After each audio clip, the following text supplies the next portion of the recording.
All right. So let's take a look at working with specific listings here. So we have these two done. So now we can get a list of listings and we can add a new one.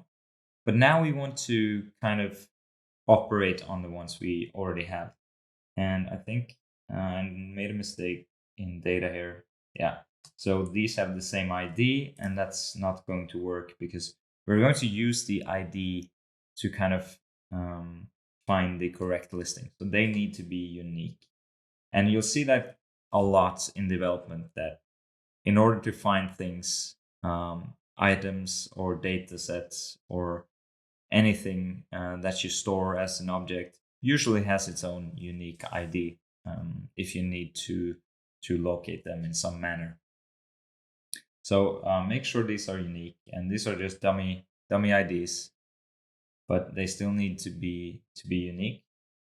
And we'll go ahead and we'll remove the root path, and then we will add 3 new paths down here. So we'll add one get path to /listings. And now we're going to use something that's called a wildcard, and it has a specific syntax. It's colon and then whatever you want to call it. And what this does is that it allows us to retrieve whatever is at this place in the URL. And I'll show you what I mean. Just going to finish up putting the function here. So the colon ID here, that allows us, if we go to our browser, and we'll go ahead and we'll say local host 3000 listings, and we'll say 1.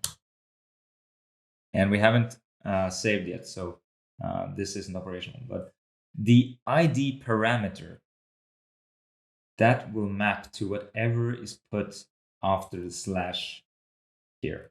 So if we put 1, then inside of our program, we can access this parameter and it will be given that value.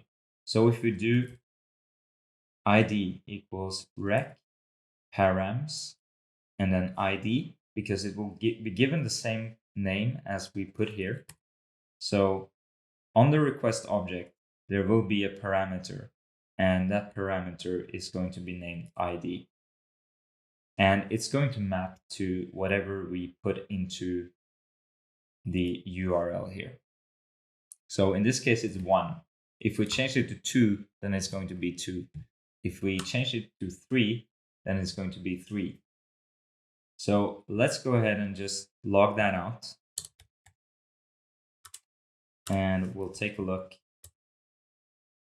at and make sure that we get the ID out. So let's see what happens when we now go to trigger this route. So we're going to send via the browser, we'll send an HTTP request to /listings, and then we'll put in the wildcard, and then it's going to be logged out for us here in the terminal. So let's go ahead and hit refresh here. And we are able to get the number 1 logged out here, which is the ID that we're logging out here. And if we change it, so say we change this to 2, oops, then we are logging out 2 now in the console. So let's go ahead and see what we can do with that. And what we want to do is we want to return the specific listing matching the ID. So let's create a new method called find listing, and it's going to take an ID, and we're going to do data.find, and we're going to match the item.id, and let's just do this equals ID.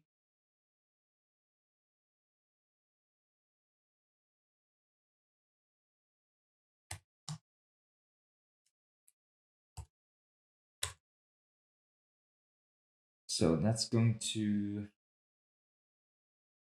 match on the value and returns the first element in the array where the predicate is true. Okay, so we're looping over every single item in our data set. So every single item in here. And then we're taking the ID that we're getting in here, and we are going to use that to try and find the correct listing.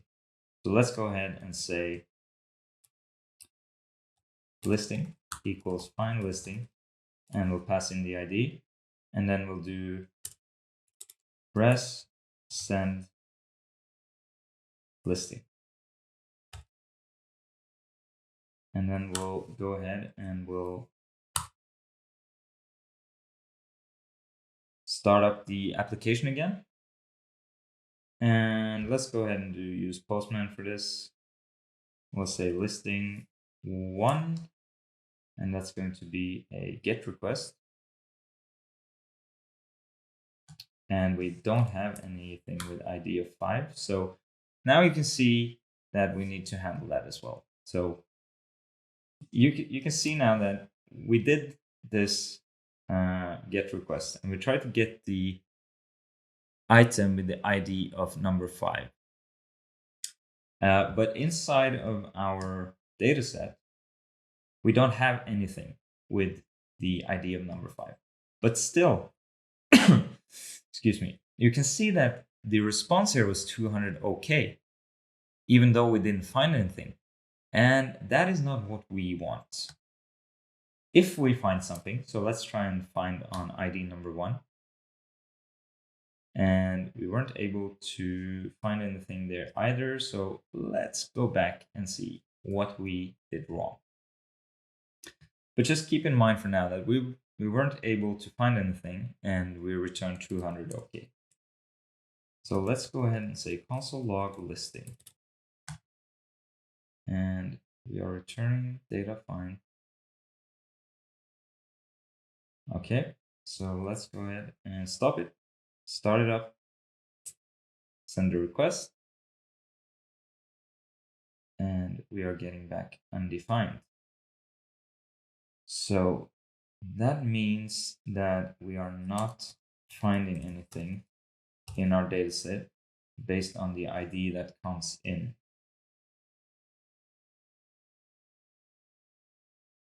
So let's go ahead and log out the ID, make sure we get that correctly. We'll hit send. And the ID is 1. And I think the problem here is that the ID coming in is a string. And what we need to do is to match on a number. So let's set this to just do this. And that'll convert it to a number. And if we, because matching on a number and a string using triple equals, that is not the same thing. So that makes sense. Let's try again. All right, so there we have our item, and we get 200 OK, and that's fine. But when we try to get the listing with the ID of 5, we don't get anything because there isn't a listing number 5, and we still get 200 OK. So I need to handle that as well. So let's go ahead and go to our listing, and we will say if listing, we'll do res send listing and 200 OK. Otherwise, we'll do res send status 404. No listing found with that ID. All right. So if you now try to go ahead and get the listing with the ID of 5, now we get status code 404 not found and no listing found with that ID. All right. Let's go back to our editor and we'll add the put handler. So we'll do app.put, and we'll actually just copy this here because it's going to be fairly similar. And what we can do is we can actually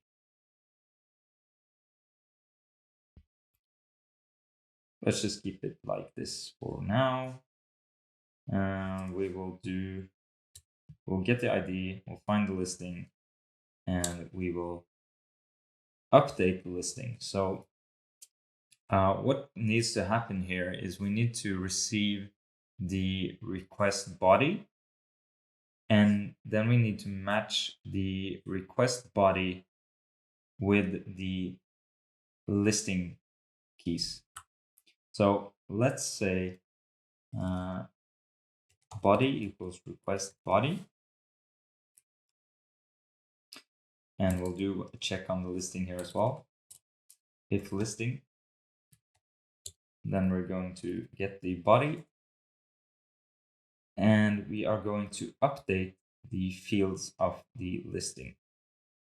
So we'll say object keys on the body, and we'll do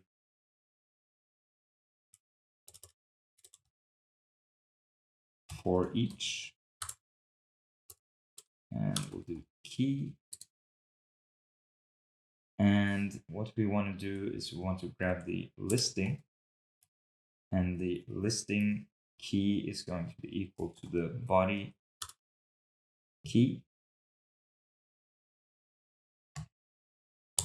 And then we'll say res status, and we want to say updated. Let's go ahead and go to our browser, and we'll find the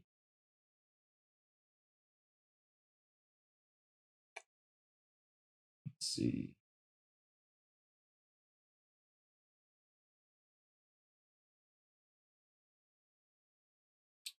Maybe we can just use 200 OK here.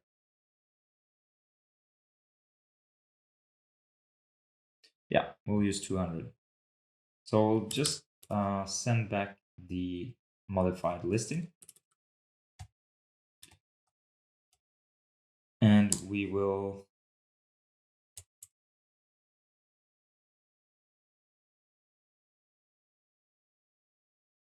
make sure that we send a status 404. No listing found with that ID if we didn't find it.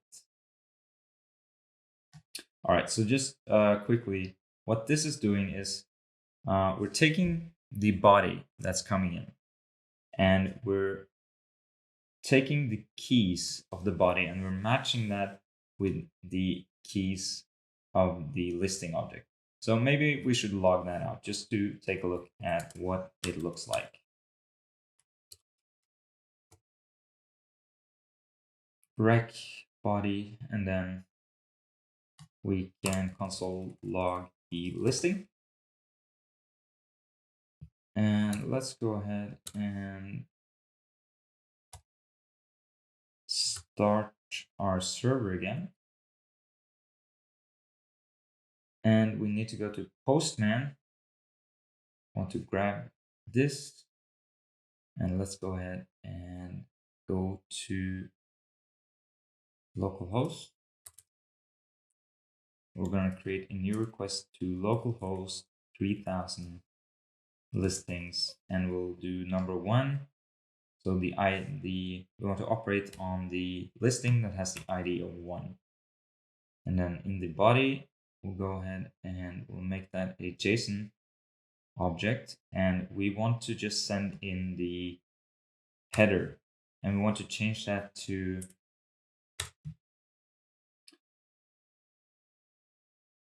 something else. So let's just call it something else. Oops. And now I'm going to hit send.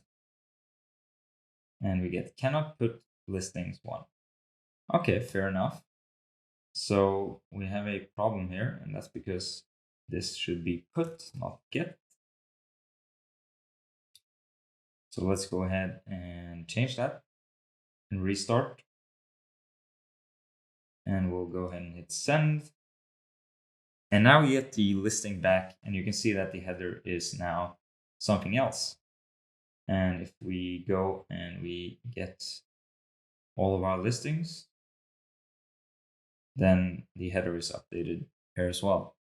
And let's go to our console just to see what's going on. All right, fair enough. So we need to return here because we can't send a response after we already sent a response. And that also is applicable here. So let's just take a look at this part right here. So to understand what's going on inside of here where we're updating the listing, we are taking the body object. So that is this object right here. And it has a key of header and a value of something else. Now we're taking the body object and we are creating keys.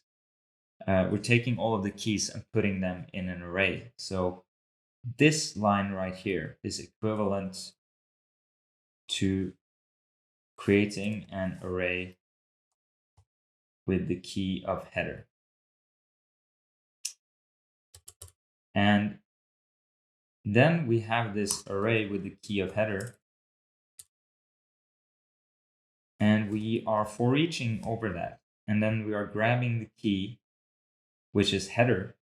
And we're saying that the listing object, so this object right here. And remember now, this value right here, that is header. We're saying that the listing header, so this part right here, is equal to the body header, which is this part right here. So they match up. So we're setting the listing header, this part, to be equal to this value. So that makes sure that we change it. All right. So really quickly, we'll do the last part of this API, and that's the delete request. I'm gonna add a delete. It's going to have the same path. We're going to grab the ID. We're going to find the listing.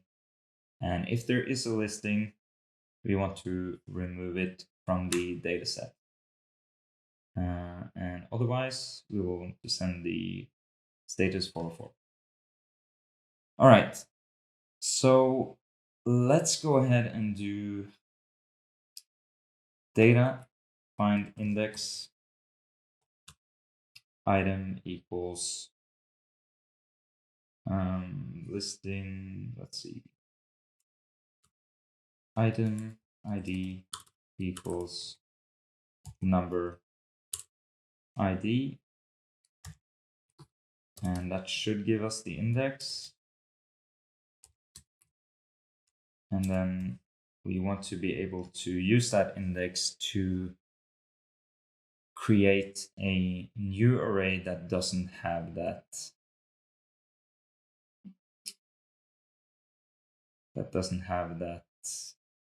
item in it. All right, so let's go ahead and do new data equals, and then we'll say it's going to be a new array, and we're going to grab the slice from data before. So that's going to be data slice, and we're going to start at 0, and we're going to go up to the index. And I need to check the documentation here. So the slice method is going to return shell copy of the array. End is not included. All right.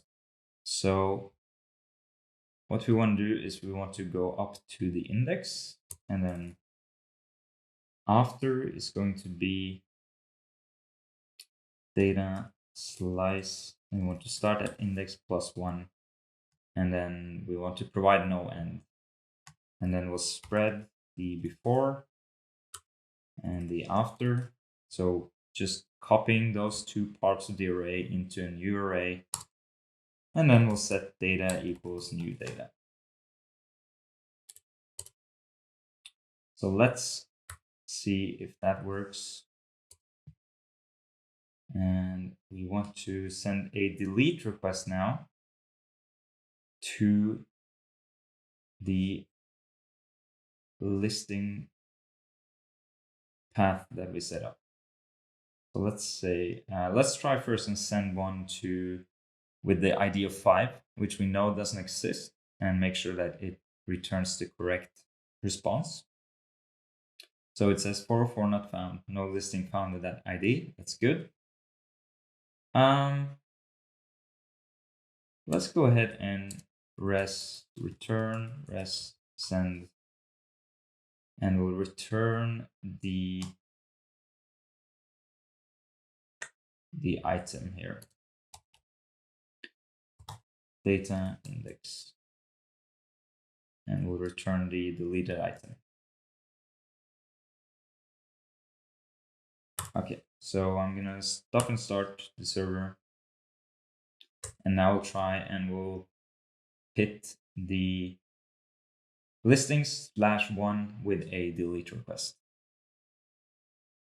And you can see we get the listing back here with the status of OK. So this is the deleted listing. And if we now go and try to retrieve all of our listings, we should see that this is deleted if we did it correctly. And it is. So now we only have these two in our listings array. All right. So I know that some of this might seem a little bit difficult, and if some of it went over your head, then that's completely fine. This is mainly just to show how an API works, and it's not important to kind of understand all the nuances of the actual code, because this is not a course in JavaScript. Of course, if you got all of it, then that's fantastic as well. But the main idea is to understand that we are setting up endpoints that listen on different types of HTTP requests that are differentiated by the path and the request method. And then we are able to kind of change the different or do different actions based on the type of HTTP request that comes in. And we're also able to change the response of the HTTP message or HTTP response that we send out. Okay, so that has been a quick introduction to APIs. So thank you very much for tuning in, and I'll see you in the next video.